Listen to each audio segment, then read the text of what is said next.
Hey, Book, a 40-point triple-double for you tonight. Your first ever triple-double in your first ever Western Conference appearance, Western Conference Finals appearance. Just, how special did that feel tonight?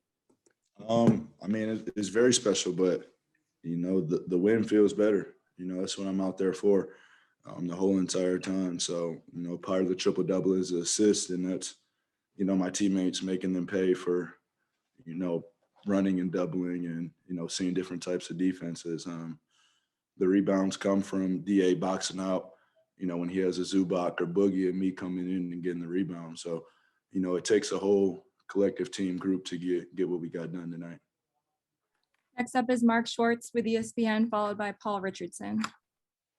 Look, that was fun to watch. Thank you. I was thinking a lot of times when I see you go off like you did today, I think about Kobe, and I know maybe you think about Kobe too. What were you thinking, if anything, and how did Kobe and Chris Paul, for that matter, help you do what you did out there today in your first ever conference finals game? I mean, just what you said. I've been a student of the game, for a really long time, and Kobe obviously being one of my mentors, and Chris being one of my mentors, and not being able to be here with us today. We wanted to do it for him. We talked about that pregame. We knew we were going to all have to give it, a little bit more. Ball security. My job keeping everybody involved. Stuff that's usually on Chris's plate. We all had to make up for it today as a team, and just the mentality, people say the Mamba mentality, just the approach of, doing whatever it takes, at all costs to get a win. It might not be 40 points next game, it might be more assists or making more plays for my teammates, the hockey assists. So, every time down, just, valuing every possession. And that's something that, Chris doesn't talk about much, but, he's second to none in that category. So just picking up bits and pieces and, using them to my advantage. Next up is Paul Richardson, followed by Tressa Rusnak. Book, you ran a lot. First off, congratulations. Second of all, you ran a lot of point guard with the ball in your hand. You seem to really have a good flow, a good feel for the game. When did it, I don't want to say when did it become comfortable, but when did you kind of know that you were in that flow and you could read exactly what the defense was giving you, knowing when to? Yeah, it's just reading the game, from beginning to end. It's the playoffs. Team's going to make adjustments. Team's going to throw different defenses at you. And, the preparation with our team and, our coaching staff, I feel like we're ready for any type of defense that we see. Obviously they're playing small ball lineup, and they're going to be switching a lot of action. So, we have to find ways to counter that. But really good defensive team over there. Aggressive defensive team over there. So, we just have to take care of the ball and make the right plays. Next up is Tressa Rusnak with AZ Family, followed by Kevin Zimmerman. Hey, Booker, congratulations on tonight. I'm sorry if this is a little repetitive, but just being in the environment tonight in the gym and just seeing how loud everyone was, and you've been waiting for this moment a long time. Was there a point when you were on the court where you kind of were like, yeah, this is happening, or just something where you felt like this was your moment? Right at the end, right when we secured that last rebound, so, they're not a team to take lightly. We understand what they've done in their past few games of playing all the way through. They came back from a 25-point deficit last game. So, we know we have to finish out every win, until the horn sounds. So, you might see some emotion or some aggression at some points of the game, but, I feel like I had to let it out right at the end when we secured game one. Next up is Kevin Zimmerman from Arizona Sports, followed by Richard Sains. Hey, Book, sorry if you already mentioned this, but it looked like you were on your phone while leaving the floor. Were you talking to Chris there, and what, if possible, were you saying to him and having that conversation? Yeah, we put him on FaceTime. He's our leader. We lean on him for a lot, and we know how disappointed he is and frustrated he is. He couldn't be out here for game one of the Western Conference Finals, especially knowing his past history around this time. But we know we had him all the way through. We brought him in the locker room. We had him in our after game huddle. So he's proud of us. He's ready to get back. He's working, and we can't wait to have him. Next up is going to be, Joe Van Buha from The Athletic, followed by Cameron Cox. Hey, Devin. DeAndre had 20 points tonight, and you guys had 54 points in the paint as a team. They kind of adjusted in the second half, going bigger. How did you feel about that kind of big versus small cross matching, and how you guys fared in that? I mean, that's what we expected. You know, we've been watching their games. We've been scouting them, and, you know, they use the small ball lineup a lot. But, you know, it's a different matchup. We have a different team, and, you know, DeAndre's seen that before, and we try to take advantage of that. You know, we try to use our size as an advantage. I think the first play of the game, DeAndre got an offensive rebound and laid it in. So hopefully, you know, we make teams adjust to us and use our size as our strength when they try to use those lineups. And, you know, when they go big, you know, we get right back to what we do.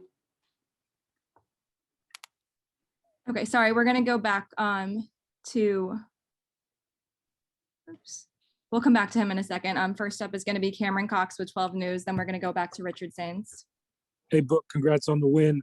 You've been in a lot of big moments throughout your career. You've been in a lot of good shooting zones, but where would you rank this performance that you had tonight throughout your career, and given the moment and magnitude and everything on the line?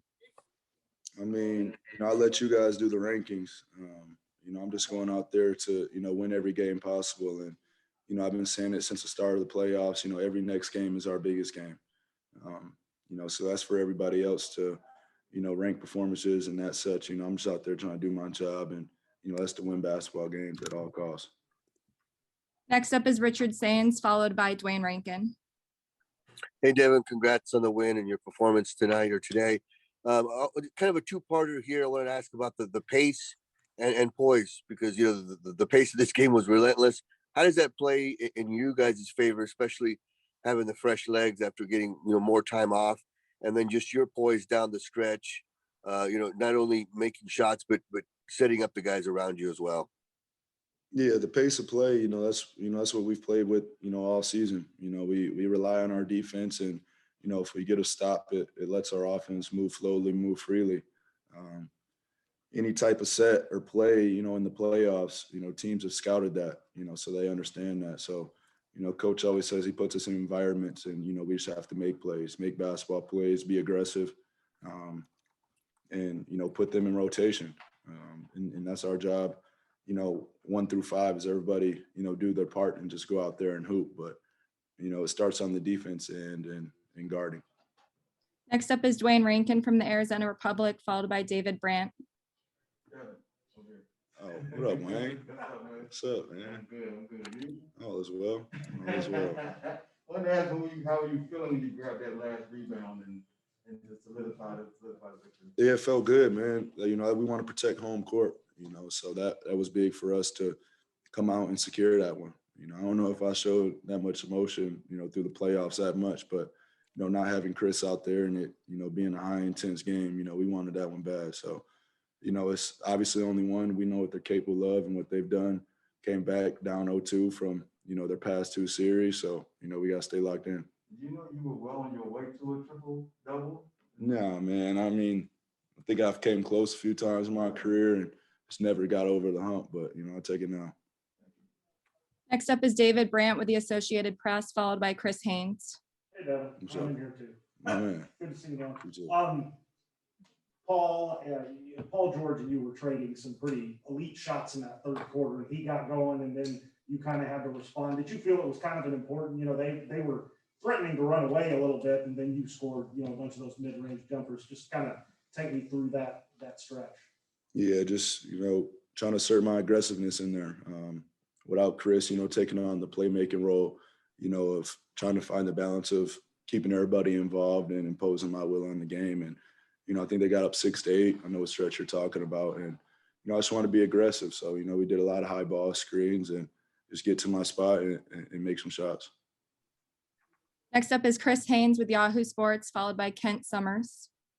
You got an old school game. Mm-hmm. You know, you get it done. Your fundamentals are there.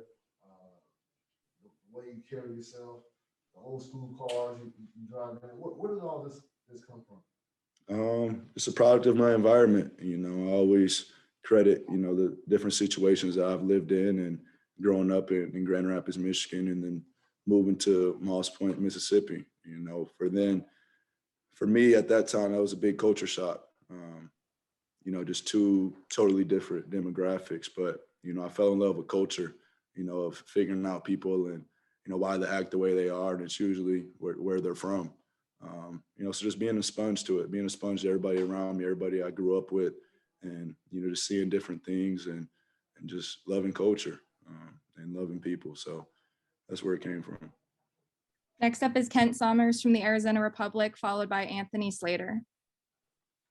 Obviously, a lot of tension is going to be on the triple-double for good reasons, but how important was it to play all those minutes, handle the ball as much as you did, and only have 2 turnovers personally and just 7 as a team? I mean, every time you say turnovers, I think of Chris, man. I've been alongside him all season, and, you know, just watching him, you know, control the game and you know, how, you know, he just never turns the ball over. You know, when he does, it's a rare sighting. So, you know, we knew that was going to be a key for us today is taking care of the ball, you know, with the type of defense that they play. Aggressive style defense where they gamble a lot and, you know, we'll reach and, you know, we just have to be ready for that. You know, I think if we take care of the ball, you know, it'll put us in pretty good situations and, you know, we usually get a good shot. Next up is Anthony Slater with the Athletic, followed by Greg Moore. What up? They talk about 3-level scorers, right? How important would you say that the second level is, that mid-range? And as it's, you know, over the last decade, kind of diminished league-wide, how committed have you been to really, you know, keeping that second level and what you do there? Yeah, well, that's, you know, that's pretty much been my game my whole life. And I never shied away from it. And, you know, I never have not took them shots. And I just feel that's what a lot of defenses give up, you know, living by the so-called analytics. But, you know, I think it's for certain players. And if you put your work in and, you know, you shoot those shots at a high clip that, you know, it's tough for a defense to guard that because, you know, that's what they've been giving up all season. Next up is Greg Moore with the Arizona Republic, followed by Mark Spears. Hey, Devin, good to see you, man. Congratulations on the big game, big win. I noticed, too, that about the first 3.5 minutes of the game, you didn't take a shot. You moved the ball in a lot of different ways that early. And I noticed that every other one of your teammates got a shot up before you did. I'm curious, was that something you went into consciously to show trust in your teammates, or did that just happen because you trust your teammates? I mean, I always trust my teammates, but, you know, usually the first few minutes of the game is, you know, scanning and analyzing what's going on and what they're throwing at you. I watched all their games versus Utah and Dallas and watched how they guarded Luka and Donovan. You know, so we had a pretty good idea of what they were going to throw at us and going to continue to throw at us. So, you know, with a small ball lineup, they're going to switch a lot of actions and, you know, they're going to run and hit and double that. You know, it's kind of hard to time it because they do it randomly. But, you know, I trust my teammates. It's easy to get off the ball and have somebody else make a play. You know, we've been doing that and punishing teams with that all season. Our last 2 questions are going to be with Mark Spears from ESPN, followed by Mark Medina. Well, kind of off the beaten path question. Your GM got Yeah. the year, your money, got one Coach of the Year award. Debated Bull about the other one, as you talked about. 100%.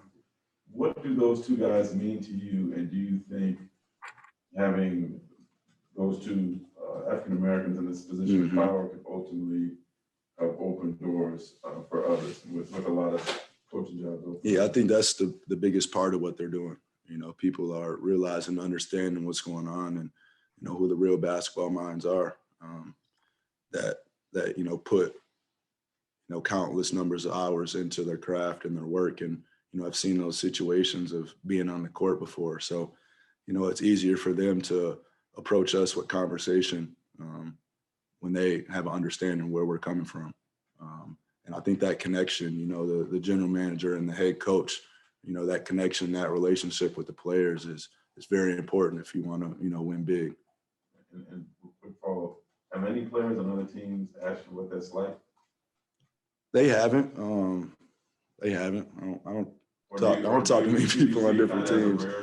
Like appreciate the rarity. I mean, having that. Yeah, we have to. And you have to give your props to Ty over there also, you know, coaching their team. So, it's, the game is transforming. You see, more African Americans in position. And I think it's going to continue to happen if you continue to see success and understand how important the relationship aspect of it is.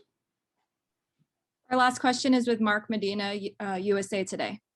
Hey, Devin, good to see you. Obviously, you guys would like CPO on the floor, but what do you think's been the process this playoffs and being able to adjust with or without him, as well as just handling the different season-long challenges that have been unique to this year? Yeah, it's tough. But we talked at the beginning of the season and said if we want to get to where we go, you're going to have to come out with something. It's not going to be gravy all the way through. It's not going to be sweet all the way through. So, our job is to, control the controllables. Whatever the situation is, we have to adjust to it. And, we have to keep playing through and keep playing hard. And, that's the story of our team. And that's been it for the whole season. Just keep playing hard no matter the circumstances, all 48 minutes.